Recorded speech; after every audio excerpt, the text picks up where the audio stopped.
Hello guys, स्वागत है आप सभी लोगों का हमारे यूट्यूब चैनल में जिसका नाम है एबन सर। और मैं हूं आकाश शर्मा। आज आप लोगों के लिए लेकर आया हूं मोस्ट इम्पोर्टेंट क्वेश्चन, जैव विविधता और संरक्षण से संबंधित। मतलब लास्ट में जो आपके दो जीव और समष्टियां और जैव संरक्षण जो चैप्टर है, दो चैप्टरों को मिलाकर मैंने इसमें दिया गया है। तो आपको क्या काम करना है, मोस्ट इम्पोर्टेंट जो क्वेश्चन होंगे वही मैं कराऊंगा। फालतू का कोई भी क्वेश्चन आपको नहीं कराऊंगा। हमारी इस वीडियो को लास्ट तक जरूर देखना, बीच में छोड़ के मत जाना, ठीक है। सबसे पहला है, एलन के नियम के अनुसार ठंडे क्षेत्रों में रहने वाले स्तनधारी के देखो कान और जो पैर होते हैं वो छोटे होते हैं। किसके? जो ठंडे क्षेत्र में रहने वाले स्तनधारी होते हैं, ठीक है। ये जो नियम दिया था एलन ने दिया था, एलन साइंटिस्ट का नाम है। दूसरा है, लाइकेन में फंगस तंतु पोषण प्राप्त करते हैं। तो देखो फंगस को बोलते हैं हम कवक, ठीक है। तो कवक पोषण प्राप्त करेंगे किससे? शैवाल से, ठीक है। अगला नेक्स्ट क्वेश्चन है, इकोटोन है। तो इकोटोन क्या होता है? तो आप बोलेंगे दो समुदाय के बीच का अंतरण क्षेत्र जो होता है उसको हम इकोटोन बोलते हैं। नेक्स्ट क्वेश्चन, पारिस्थितिकी तंत्र से संबंधित भारतीय वैज्ञानिक कौन है? तो आप बोलेंगे प्रोफेसर रामदेव मिश्रा। कौन से हैं? प्रोफेसर रामदेव मिश्रा। नेक्स्ट है, निम्न में से आपको पिक्चर प्लांट जिसको नेपेंथिस बोलते हैं, नेपेंथिस एक विशेष प्रकार का कीटभक्षी पौधा होता है, ये कहाँ पर आपको मिल सकता है? तो आप बोलेंगे पूर्वोत्तर भारत के वर्षा वन में ये आपको मिल जाएगा, ठीक है। नेक्स्ट क्वेश्चन है, भारत की आपदाग्रस्त प्रजाति है तो कौन सी ऐसी है जिस पर आपदा आई है? तो आप बोलेंगे राउवोल्फिया सर्पेंटाइना। दूसरा है सेंटिलम अल्वम जिसको चंदन बोलते हैं। तीसरा है साइकस बेडोमी और लास्ट में है हमारा ये सभी। तो जो हमारा आंसर आएगा वो आंसर है ये सभी। क्लियर है ना? नेक्स्ट है, निम्न में से किस समूह में संकटापन्न प्रजातियों की संख्या सबसे अधिक है? तो सबसे ज़्यादा जो संकट है वो है उभयचर पे, ठीक है। उभयचर को हम एम्फीबिया भी बोल देते हैं। नेक्स्ट क्वेश्चन देखिए, कौन सा स्तनी संकटग्रस्त नहीं है? तो देखो जब भी आप इस प्रश्न को पढ़ें तो इस तरीके से पढ़ना और लास्ट में आपको दिखाई देगा नहीं है। तो नहीं है पर आपको विशेष ध्यान देना है। तो देखो लाल पांडा पर जो है संकट आया हुआ है, बब्बर शेर पर भी आया हुआ है, कस्तूरी मृग पर भी आया हुआ है। लेकिन बात करें अगर हम नील गाय की, तो नील गाय पर कोई भी क्या नहीं है, कोई भी उसे बोलते हैं संकट वगैरह जो है वो उस पर नहीं है, ठीक है ना। आइए अगला है, राष्ट्रीय वन जीवन अधिनियम पारित हुआ था तो बोलेंगे आप 1972 में, ठीक है। एक बार चेक कर लेना आप, थोड़ा मेरे को भी कन्फ्यूज़न हो जाए, या तो 1976 होगा या 72 होगा। एक बार आप चेक करके देख लीजिएगा, ठीक है ना। नेक्स्ट क्वेश्चन देखो, नेक्स्ट क्वेश्चन है हमारा, देखो अरे वाह भाई वाह, इसमें तो बहुत सारे ऑप्शन दे दिए मैंने। चलो पहला प्रश्न है, सॉरी अगला क्वेश्चन है, एक सींग वाला गैंडा, गैंडा को बोलते हैं राइनोसोरस, ठीक है, किस राष्ट्रीय उद्यान में विशिष्ट रूप से पाया जाता है? तो सबसे पहले आप बताएंगे कि ये है कार्बेट राष्ट्रीय उद्यान, ठीक है। तो आप बताएंगे कार्बेट राष्ट्रीय उद्यान जो है वो हमारे भारत का सबसे पहला राष्ट्रीय उद्यान है, जो कि उत्तराखंड में है। उत्तराखंड के नैनीताल वगैरह, नैनीताल वाली जगह पर है, ठीक है। इसको हम जिम कार्बेट भी बोल देते हैं कभी। जिम कार्बेट राष्ट्रीय उद्यान भारत का सबसे पहला राष्ट्रीय उद्यान है। दूसरे नंबर पर है हमारे पास काजीरंगा राष्ट्रीय उद्यान, ठीक है। तो काजीरंगा राष्ट्रीय उद्यान कहाँ पर है? असम में। और असम में क्या है? गैंडा है। गैंडा कौन सा? एक सींग वाला गैंडा भी इस यहाँ पर मौजूद है। तो इसका आंसर क्या जाएगा? असम या फिर काजीरंगा राष्ट्रीय उद्यान, ठीक है ना। तो आंसर जो है वो हमारा बी है। लेकिन हम इसमें और भी चीज़ों को देख लेते हैं। आप देखिए, चेक करो, आप चेक करेंगे एक कांगे, हाँ ये रहा हमारा कार्बेट राष्ट्रीय उद्यान। आपको याद कैसे करना है कि जो मैं आपको पढ़ा रहा हूँ इसे काउए मत बताइयो, काउए मत बताइयो। तो का से हो जाएगा कार्बेट राष्ट्रीय उद्यान, ऊ से हो जाएगा उत्तराखंड। पहली ट्रिक तो हमारी ये हो गई, ठीक है। दूसरी ट्रिक, काजीरंगा राष्ट्रीय उद्यान कहाँ पर है? असम में, ठीक है। तो आप क्या करेंगे? का ही याद रखेंगे, का से काजीरंगा, और ये है बड़ी ई की मात्रा, आ से बन जाएगा असम, ठीक है। अगला है दूधवा राष्ट्रीय उद्यान। क्या बन गया? दूधवा, दू से बनना ना ऊ, ऊ से ऊ से बन जाएगा उत्तर प्रदेश। तो दुधवा राष्ट्रीय उद्यान उत्तर प्रदेश में है, उत्तर प्रदेश के लखीमपुर खीरी में। यहाँ पर गैंडों को संरक्षित किया गया है। अगला है घाना राष्ट्रीय उद्यान। तो घाना से देखो बन रहा है घाघरा, और घाघरा कहाँ के लोग पहनते हैं ज़्यादातर? राजस्थान के। ठीक है, तो घाना राष्ट्रीय उद्यान कहाँ पर है? राजस्थान में, और यहाँ पर पक्षियों की शरण स्थली है। अगला देखिए, ये है हमारे पास गिर राष्ट्रीय उद्यान। गा से गिर और गा से गुजरात। ठीक है ना, यहाँ पर क्या मिलेंगे? यहाँ पर हमें मिलेंगे बब्बर शेर। तो पेपर में आ जाएगा कि एशियाई शेर किस राष्ट्रीय उद्यान में है, तो बताएंगे एशियाई शेर तो भाई गुजरात में है और गिर राष्ट्रीय उद्यान में। ठीक है, नेक्स्ट देखिए, नेक्स्ट है सुंदरबन राष्ट्रीय उद्यान कहाँ पर है, तो बताएंगे पश्चिम बंगाल में है, और यहाँ पर बाघों को संरक्षित किया गया है। बाघ हमारे भारत का राष्ट्रीय पशु भी होता है। अगला है कान्हा राष्ट्रीय उद्यान। तो देखो कान्हा की कौन दीवानी थी, तो आप बोलेंगे कान्हा की दीवानी मीरा थी। कौन थी? कान्हा की दीवानी मीरा थी। तो माँ से बन जाएगा मध्य प्रदेश, का से बन जाएगा कान्हा। ठीक है, और मध्य प्रदेश में यहाँ पर क्या है? चीता। चीता यहाँ पर संरक्षित किए गए हैं। भारत में शिकार के कारण विलुप्त हो रहे हैं। तो पेपर में आ सकता है कि बताओ ऐसा कौन सा जंतु है जो शिकार के कारण लगातार विलुप्त होता जा रहा है, तो आप बताएंगे चीता। ठीक है, अब अभी हमने देखे थे ऑब्जेक्टिव, अब हम बताएंगे आपको वेरी शॉर्ट क्वेश्चन। ठीक है, जैव विविधता में या जैव विविधता के 3 आवश्यक घटकों के नाम लिखिए। तो पहला है जातीय विविधता, दूसरा है आनुवांशिक विविधता, और तीसरा है पारिस्थितिक विविधता। इसको आप याद कैसे करेंगे? आप याद करेंगे इसको जाप। इनका क्या करेंगे? जो मैं सीटें आप लोगों को जो करा रहा हूँ, इन सीटों का आप जाप करना। जा से जातीय विविधता, आ की मात्रा से आनुवांशिक विविधता, पा से पारिस्थितिक विविधता। ये हमारी हो गई ट्रिक। नेक्स्ट, तप्त स्थल या हॉटस्पॉट से क्या तात्पर्य है? ठीक है, वे क्षेत्र जहाँ पर जातीय समृद्धि बहुत अधिक है और उच्च स्थानिकता होती है। ये जातियाँ अन्य स्थानों पर नहीं पाई जाती, हॉटस्पॉट कहलाती हैं। जैसे पश्चिमी घाट, पूर्वी हिमालय और इंडो बर्मा, हमारे ये क्या हो जाएंगे? हॉटस्पॉट हैं। एग्जाम्पल ध्यान करना, क्योंकि ऑब्जेक्टिव यहाँ से क्वेश्चन भी बन जाता है। ठीक है ना, चलिए नेक्स्ट क्वेश्चन की तरफ चलते हैं। यूरीथर्मिक और स्टेनोथर्मल प्रजातियाँ क्या हैं?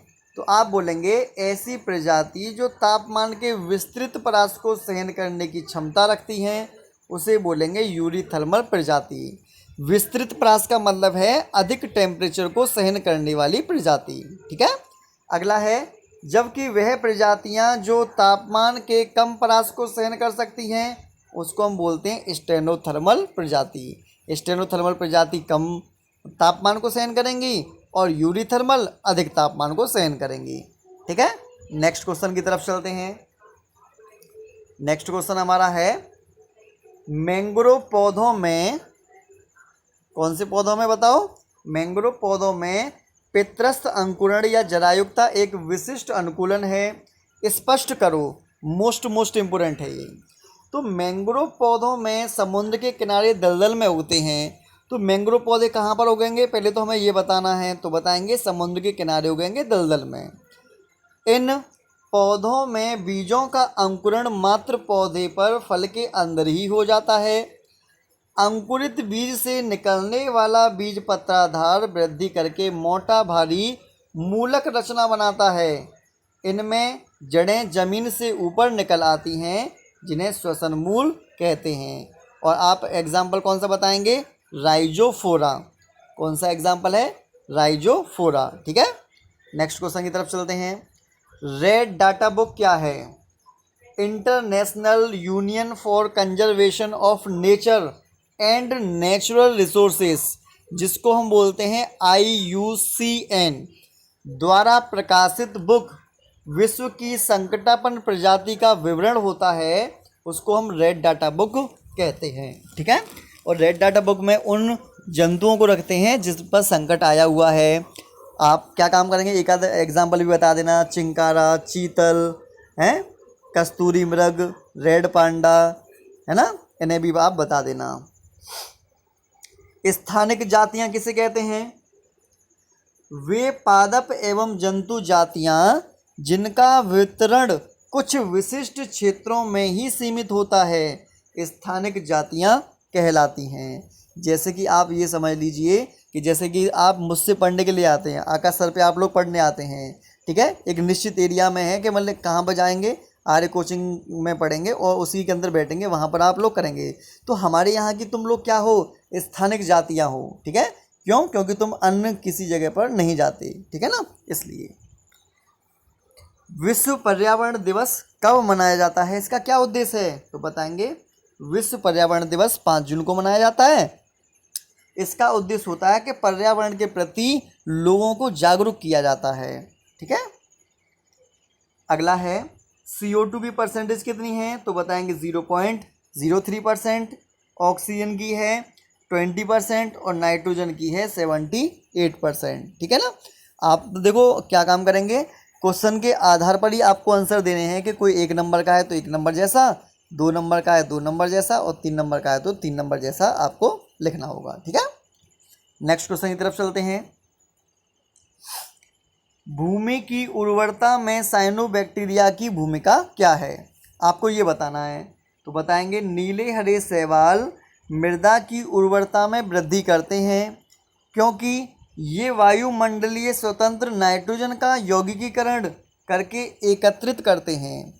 आप ऐसे समझ लीजिएगा बहुत सिंपल भाषा में कि साइनोबैक्टीरिया को हम बोलते हैं ब्लू ग्रीन एल्गी। ये भूमि के अंदर मिलते हैं और भूमि की उर्वरता शक्ति को बढ़ाते हैं। बढ़ाते कैसे हैं?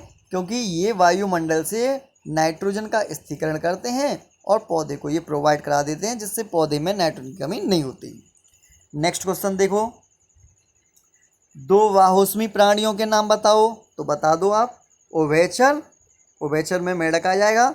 सरीसृप, सरीसृप में छिपकली आ जाएगी।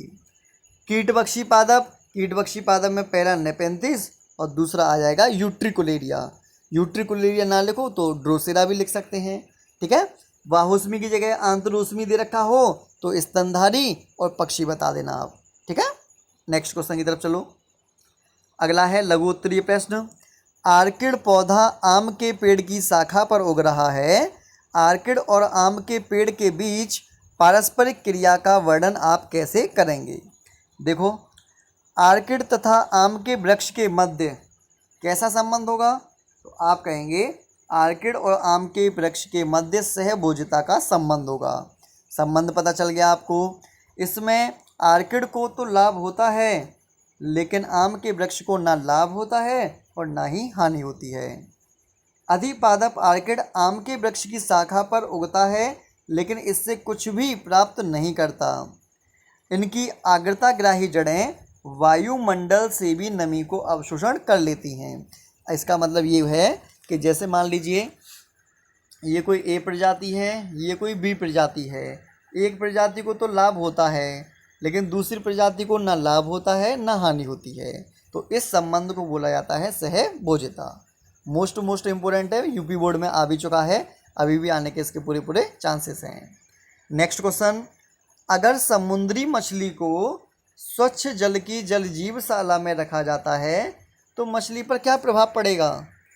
तो आपका जवाब क्या होना चाहिए? आपका जवाब होना चाहिए अगर समुद्री मछली को अलवण जल की जल जीवशाला में रखा जाए तो वह परासरणीय समस्याओं के कारण जीवित नहीं रह पाएगी और मर जाएगी। तेज परासरण होने के कारण बीपी तथा रक्त आयतन बढ़ जाता है जिससे मछली की मृत्यु हो जाती है। ये यूपी बोर्ड में आपका पूछा जा चुका है, अभी भी आने के पूरे चांसेस हैं, इसीलिए आपको मोस्ट इम्पोर्टेंट चीज़ें पढ़ा रहा हूँ मैं, तो आप इनको बिल्कुल भी मिस करके मत जाना। पादपों में शाकाहारिता के विरुद्ध रक्षा करने की महत्वपूर्ण विधियों के बारे में बताइए। पहला, पत्ती की सतह पर मोटी क्यूटिकल का निर्माण हो जाना। पत्ती पर कांटों का निर्माण हो जाना, जैसे कि नागफनी के पौधे में हो जाता है। इसका मतलब देखो प्रश्न का ये है, सिंपल भाषा में समझो कि कोई पौधा है वो अपने आप को बचाना चाहता है शाकाहारी प्राणियों से, क्योंकि शाकाहारी प्राणी पेड़ पौधों को खा जाते हैं। वो अपने आप को पेड़ पौधे कैसे बचाएंगे, उन तकनीकों के बारे में यहाँ पर बताया गया है। आइए तीसरा प्रश्न देखो। बहुत से पादप ऐसे रसायन उत्पन्न करते हैं और भंडारित करते हैं जो खाए जाने पर शाकाहारिता को बीमार कर देते हैं। मतलब कोई शाकाहारी प्राणी अगर इन पौधों को खा ले तो बीमार हो जाता है, इसीलिए आगे चलकर ये पौधों को नहीं खाते हैं जंतु। ठीक है। कांटों के रूप में पत्तियों का रूपांतरण हो जाता है डोरेंटा में। पत्तियों में तेज सिलिकेट का किनारों का विकास हो जाता है। पतीली तो नाम सुनी होगी, पतीलों के किनारे जो तुमने देखे होंगे कितने मतलब कि ब्लेड जैसे होते हैं। नेक्स्ट क्वेश्चन देखो चलो। समष्टि, समष्टि को बोलते हैं पॉपुलेशन, समुदाय को बोलते हैं कम्युनिटी की परिभाषा लिखो। समष्टि क्या है, पॉपुलेशन क्या है? किसी खास समय और क्षेत्र में एक ही प्रकार की स्पीशीज के जीवों के कुल संख्या को समष्टि कहते हैं। इसका सिंपल सा मतलब है कि एक ही जाति के जीवधारी जो होंगे उनको हम कंबाइंड रूप से क्या बोल देंगे, समष्टि बोल देंगे। तो फिर समुदाय क्या है? किसी विशिष्ट आवास स्थान की जीव समष्टियों का स्थानीय संघ समुदाय कहलाता है। मतलब एक निश्चित एरिया में कई प्रकार की प्रजातियां आपस में मिलकर समष्टि का निर्माण करती हैं, समुदाय का निर्माण करती हैं। अगला है सहजीविता से आप क्या समझते हैं, टिप्पणी लिखो। ऐसा संबंध जिसमें दो या दो से अधिक प्रजातियां एक साथ लाभकारी अवस्था में रहती हैं सहजीविता कहलाती हैं। ऐसी प्रजाति सहजीवी कहलाती हैं और ये धनात्मक अंत्यक्रिया होती है। धनात्मक इसलिए होती है क्योंकि इसमें फ़ायदा ही फ़ायदा होता है। पहला है सहजीवन, पहला विकल्पी सहजीविता, दूसरा है अविकल्पी सहजीविता। चलो पहले विकल्पी सहजीविता देख लेते हैं। इसमें दो विभिन्न प्रकार के जीव एक साथ रहते हैं परंतु वे स्वतंत्र रूप से भी जीवित रहने में सक्षम होते हैं। आप ऐसे समझ लो, दो व्यक्ति हैं, ठीक है, दो व्यक्ति हैं, वो एक दूसरे के साथ भी जीवित रह सकते हैं और अलग अलग रहना पड़े तो अलग अलग भी आपस में मतलब अलग अलग भी ये रह सकते हैं। मतलब मेरा कहने का ये है, जैसे साइकस की कोरिलॉइड जड़ में नीली हरी शैवालों का विकास होना। दूसरा है अविकल्पी सहजीविता। इनमें जीवित रहने के लिए दो जीवों को साथ रहना आवश्यक है, जैसे लाइकेन शैवाल और कवक से मिलकर बना होता है। नेक्स्ट क्वेश्चन इसी से संबंधित है और ये मोस्ट इम्पोर्टेंट है। सहो उपकारिता या परस्परता, इसको हम म्यूचुअलिज्म भी बोलते हैं। ठीक है। दो जातियों के बीच पारस्परिक संबंध जिसमें दोनों जातियों को लाभ होता है सहोपकारिता कहलाती है। जैसे लेग्यूमिनोसी कुल के पौधों की जड़ों की ग्रंथिकाओं में राइजोबियम जीवाणु का पाया जाना। राइजोबियम जीवाणु को क्या मिल जाता है, रहने के लिए स्थान मिल जाता है और पौधे क्या काम करते हैं, इससे नाइट्रोजन स्थिरीकरण करवाते हैं और नाइट्रोजन इनको मिल जाती है। नेक्स्ट क्वेश्चन देखो, सहभोजिता। इसमें एक जीव दूसरे जीव से लाभ प्राप्त करता है परंतु दूसरे को हानि या लाभ नहीं होता। जैसे व्हेल की पीठ पर रहने वाला वार्निकल। ठीक है, इसका मतलब तो समझ में आ गया होगा आपको। इसका मतलब है ए बी, एक को फ़ायदा दूसरे को ना फ़ायदा ना नुकसान। ठीक, इसको समझो। इसमें ए ने बी को फ़ायदा पहुंचाया, बी ने ए को फ़ायदा पहुंचाया, दोनों को फ़ायदा हो रहा है। ठीक है। तीसरा देखो, आदि सहकारिता। इसमें दोनों सहभागी एक दूसरे के लिए सहायक होते हैं परंतु आपस में किसी भी रूप से संबंधित नहीं होते। जैसे एग्रेट पक्षी और भैंसें। तुमने देखा होगा गांव में कि मतलब भैंस वगैरह बैठी रहती है तो उस भैंस के ऊपर कौवा आके बैठ जाता है या बगुला वगैरह आके बैठ जाते हैं। बगुला आराम से मस्त उनके क्या करते हैं, कीड़ों को खाते रहते हैं और जो भैंस है वो आराम से बैठी रहती है। क्यों? उसके कीड़े ख़त्म हो जाते हैं और दूसरे को भोजन मिल जाता है। नेक्स्ट क्वेश्चन देखो, परजीविता तथा छद्म आवरण की परिभाषा। परजीविता क्या है? दो जातियों के बीच पारस्परिक संबंध जिसमें एक जाति को लाभ होता है जबकि दूसरी जाति को हानि होती है, उसे परजीविता कहते हैं। जैसे मानव का यकृत कृमि, सर में मिलने वाले डींगर जिसको जू बोलते हैं, अमरवेल को कुस्कुटा बोलते हैं, रेफ्लेशिया, प्लाज्मोडियम से हमारे शरीर में मलेरिया बीमारी हो जाती है। ठीक है। अब देखो छद्मावरण क्या है। जीवों के द्वारा अपने आप को परभक्षी द्वारा आसानी से पहचान लिए जाने से बचने के लिए गुप्त रंगा होना छद्म आवरण कहलाता है।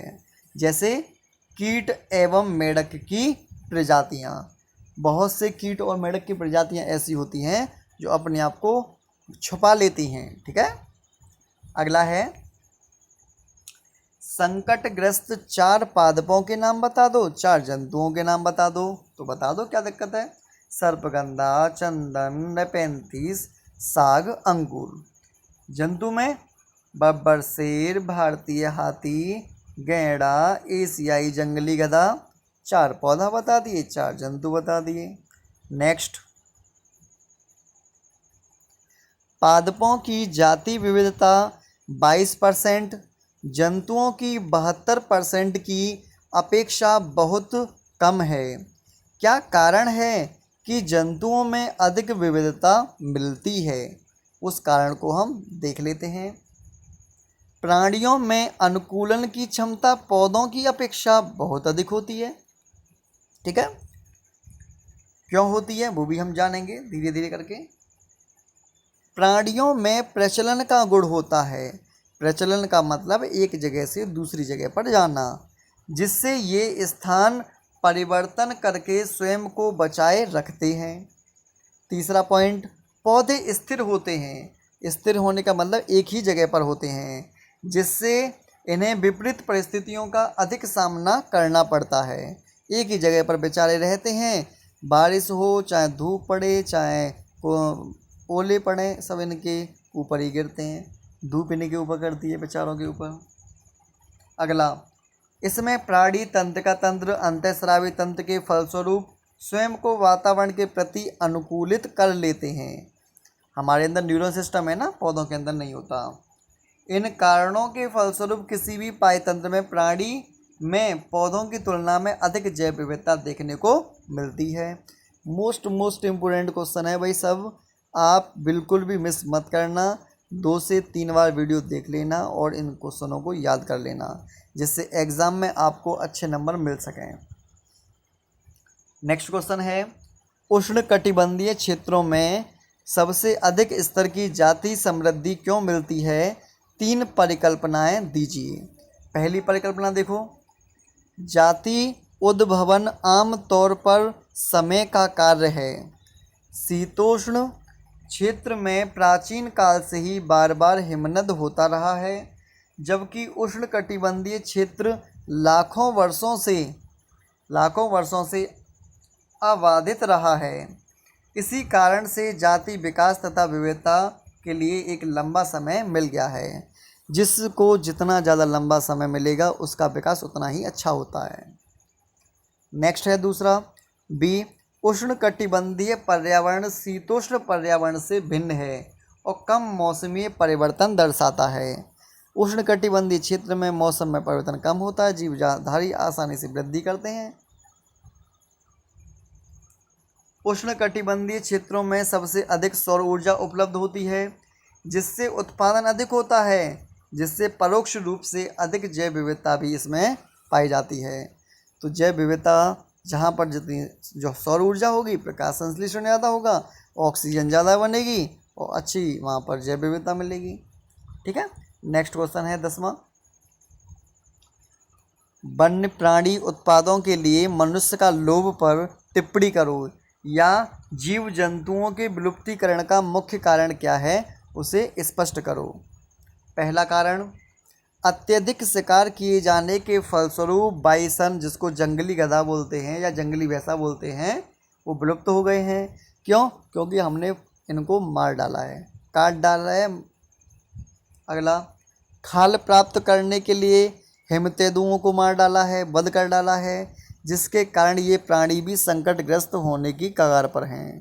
देखो, आज के समय का सबसे बड़ा जो शैतान है वो मानव ही है। मानव जिस जगह पर अपने कदम रख लेता है, सभी जीवधारियों में, पशु पक्षियों में तहलका मच जाता है, क्योंकि आज के समय का सबसे बड़ा जो दानव है वो मानव है। नेक्स्ट क्वेश्चन है, सॉरी नेक्स्ट पॉइंट है, मॉरिशस का पक्षी डोडो भोजन के रूप में बहुतायता से प्रयोग किए जाने के कारण विलुप्त हो गया है। बेचारा डोडो पक्षी बड़ा मस्त तरीके से अपने जगह पर रहता था। एक बार एक हमारे मानव ने खा लिया इसे, टेस्ट इतना अच्छा लगा कि इसने 10 लोगों को बताया, 10 ने हज़ारों लोगों को बताया। और डोडो पक्षी जो मॉरिशस में रहा करते थे सभी को मार मार के चबा चबा के सब इसके लेग पीस खा गए, हो गए बेचारे विलुप्त। आइए नेक्स्ट क्वेश्चन, नेक्स्ट पॉइंट देखो, पालतू पशुओं की सुरक्षा के लिए अनेक वन्य प्राणियों को घेरकर मार दिया जाता है। इसके फलस्वरूप शेर, हाथी, बाघ विलुप्त की कगार पर आ गए हैं। छोड़े हमने कोई से भी नहीं है, शेर तक को ना छोड़ रहे, हाथी तक को ना छोड़ रहे, बाघ तक को ना छोड़ रहे, ये इंसान किसी को नहीं छोड़ेगा। बच के रहना इस इंसान से। अगला है, पर्वतीय क्षेत्रों के विकास के लिए सड़क और बांध बनाए जाने के कारण अन्य जीवों के आवासीय क्षेत्र सीमित होते जा रहे हैं। हर जगह पर आपका क्या हो गया है, विकास कर रहे हैं आप लोग, हैं, सड़क बनाए जा रहे हैं, बांध बनाए जा रहे हैं, पूरा का पूरा पर्वत बेकार कर डाले हैं, पूरे के पूरे जंगल बेकार कर डाले हैं मानव ने। बेटा मानव बहुत खतरनाक प्राणी है, जहाँ मानव दिखाई दे जाए बस समझ जाओ बस इससे बच के रहना है। कोई जंगली जंतु आ जाए उससे बचो मत बचो, पर इस जानवर से ज़रूर बच जाओ, ठीक है ना। चलिए देखो, वैसे आज वीडियो बहुत लंबी हो गई है, लेकिन जो भी इम्पोर्टेंट क्वेश्चन थे वो मैंने आपको यहाँ पर देने की पूरी कोशिश की है, तो आप इनको याद करके जाइएगा, अच्छे तरीके से पढ़ के जाना, ठीक है। और आप और भी हमारे पास वीडियो हैं अलग अलग चैप्टर से रिलेटेड, मैंने बहुत सारी वीडियोस डाल रखी हैं, तो उन वीडियोस को आप देखकर जरूर जाना, ठीक है ना। मिलते हैं नेक्स्ट वीडियो में, ठीक है। अगर आपने हमारे चैनल को सब्सक्राइब नहीं किया तो सब्सक्राइब भी कर लेना, जिससे कि आने वाली fact video, motivation video, trending video, biology से रिलेटेड वीडियो आप लोगों को मिलती रहेंगी और आपका ऐसे ही ज्ञान बढ़ाती रहेंगी।